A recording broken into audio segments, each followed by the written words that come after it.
सरदार हरलाल सिंह जी की जयंती के इस अवसर के ऊपर हमने पुष्पांजलि परिवार के साथ में दी है और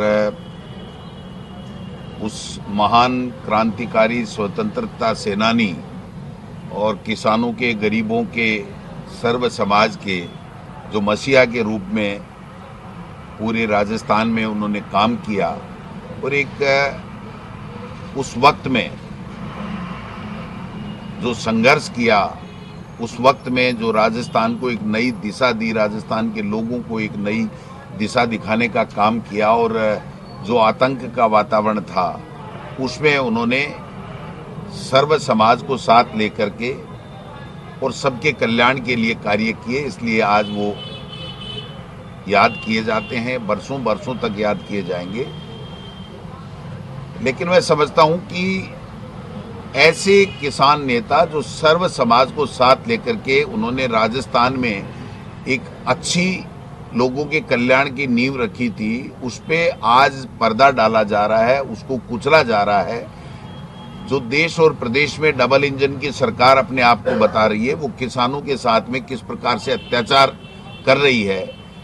जो केंद्र की सरकार हो, 3 काले कानून ला करके किस प्रकार किसानों को प्रताड़ित करने का काम किया, उनको आतंकवादी, उनको पता नहीं किन किन नावों से उन्होंने अलंकार लगा लगा के डके, चोर, उचंगे, पता नहीं क्या क्या कहा। और आज भी किसान बॉर्डर पे बैठा है, उनकी कोई सुनने वाला नहीं है। और यहाँ तो किसानों की कोई सुनने वाला है ही नहीं। मुख्यमंत्री जी और कृषि मंत्री ने दोनों ने ये कहा कि किसान को आदत पड़ गई है कि उनको लोन लेने की और उसको नहीं चुकाने की। और उसके बाद में मुख्यमंत्री जी हाउस में ये कहते हैं, प्रश्नकाल के अंदर इंटरवेन करके, कि मैं भजन लाल ये कह रहा हूं हाउस के अंदर कि जो बाजरा खरीद का हमने संकल्प लिया है एमएसपी के ऊपर, सरकारी बाजरा खरीद का, वो हम पूरा करेंगे। और आज उनका किसान आयोग का चेयरमैन मना कर रहा है। राजेंद्र राठौड़ जो तत्कालीन नेता प्रतिपक्ष थे, वो कह रहे हैं हमने, हमारी कमेटी ने घोषणा संकल्प पत्र बनाया था और मैंने वादा किया था प्रदेश के लोगों के नेता प्रतिपक्ष की हैसियत से। आज सारे के सारे मना कर रहे हैं कि बाजरे की खरीद ही नहीं होगी। तो जो किसानों के साथ में अन्याय ये कर रहे हैं, पंचायत राज के चुनाव से किसान के बेटे जो जनप्रतिनिधि बनकर के आते हैं, उनके भी अधिकारों को इन्होंने खत्म करने का काम किया है।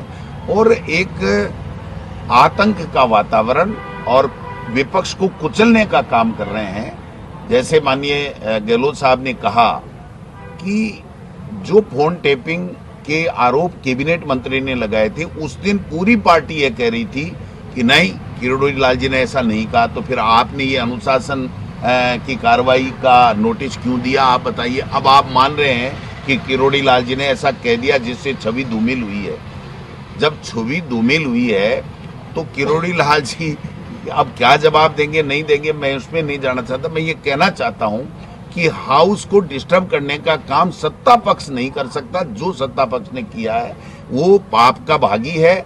वो प्रदेश के जो लोगों के मुद्दे थे उनको हाउस के अंदर आना चाहिए था, डिस्कस होता, उसके समाधान की बात होती। उस समय को उन्होंने जो है वो गंवाने का काम किया है। और मुख्यमंत्री जी आए, 2 घंटे से ज्यादा भाषण दिया और उसके बाद में मुख्यमंत्री जी ने एक शब्द नहीं बोला कि किरोड़ी लाल मीणा जी हमारी सरकार के ऊपर गलत आरोप लगा रहे हैं। क्योंकि मुख्यमंत्री जी वही बात कह सकते हैं, वही काम कर सकते हैं जो पर्ची दिल्ली से आती है। उसके अलावा अपने विजन से, अपने विवेक से वो एक शब्द नहीं बोल सकते। ये अब प्रमाणित हो गया है, बच्चे बच्चे को पता चला है। और इनके मंत्री भी कहने लग गए कि हमारी सरकार तो पर्चियों से चलती है, जो पर्ची दिल्ली से आती है उसके अलावा न मुख्यमंत्री बोल सकता है और न मंत्री बोल सकते हैं। और एक ट्रेंड और चला है कि अगर कोई हाउस के अंदर कोई भी एमएलए या प्रतिपक्ष का व्यक्ति अगर उसके सरकार के खिलाफ उसकी आलोचना कर देता है तो उस आलोचना के बाद में उसको डराना, धमकाना, उसके खिलाफ जो है वो जीएसटी की अधिकारियों को भेज करके रेड डालना या इनकम टैक्स में उसके लिए कहना कि इसका इनकम टैक्स का खगा लो, इसको ईडी वालों को कहना, एसीबी को कहना, ये एक मैं समझता हूं कि ये तो अंग्रेजों के शासन में भी नहीं हुआ था साहब। जो काम आज केंद्र की सरकार के साथ साथ यहाँ पर जो भाजपा की सरकार है वो करने का काम कर रही है।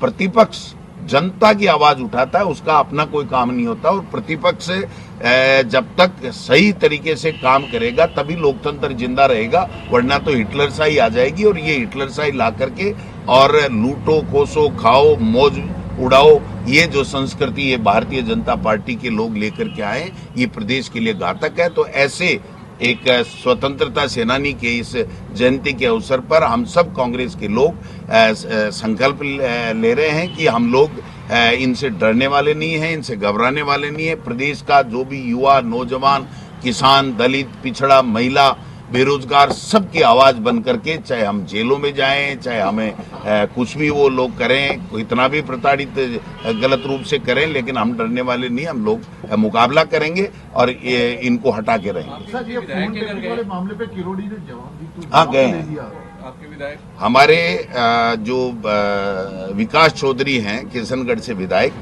उनके मित्र के यहाँ गए हैं। और जिस दिन उन्होंने जो विधानसभा में बोला था किरोड़ी जी को और भजन लाल जी को लेकर के, उसके बाद में 20 लोगों की एक टीम गई है और टीम ने जाकर के उनको धमकाने का काम किया है कि अपने मित्र को समझा देना, दोबारा ध्यान से बोले। मैं बड़ा ऑथेंटिक रूप से ये कह रहा हूं, प्रदेश अध्यक्ष होने के नाते मेरे पास 10-15 एमएलए कल आए थे, मैंने उच्च अधिकारियों से भी बात की थी कि ये परंपरा ठीक नहीं है। इस तरीके से अगर प्रतिपक्ष को आप डरा के धमका करके और अपना अगर भ्रष्टाचार करना चाहते हो तो ये चलने नहीं दिया जाएगा। जनता खड़ी हो जाएगी, इनको पता नहीं चलेगा ये कहां गए। 7 करोड़ की बजरी प्रतिदिन चोरी होने का आरोप किरोड़ी लाल जी लगा रहे हैं, फोन टेपिंग का आरोप किरोड़ी लाल जी लगा रहे हैं, एसआई भर्ती के अंदर निर्णय नहीं लेने का आरोप किरोड़ी लाल जी लगा रहे हैं, और जो उनका कैबिनेट मंत्री है वो आरोप लगा रहा है। और अगर प्रतिपक्ष पूछ रहा है तो उसको डराने का काम एजेंसियों के द्वारा किया जा रहा है। ये कब तक चलेगा? किरोड़ी जी ने तो जवाब दे दिया, सदन के बाहर दे दिया कि मैं ऐसा कोई नहीं है, पार्टी ने नोटिस भी जारी कर दिया। 5 पेज का है। हाँ, लेकिन क्या 5 पेज का है। सदन में जवाब मांगेंगे या मुद्दा खत्म हो गया? यही कौन? आप कांग्रेस पार्टी नहीं, एडमिट कर लिया ना कि मेरा फोन टेप हो रहा है और मैंने बोला है। मेरा सार्वजनिक रूप से बोलना गलत था, जो मैंने मीडिया से सुना है, लेकिन उन्होंने एडमिट कर लिया कि मेरा फोन टेप हो रहा है।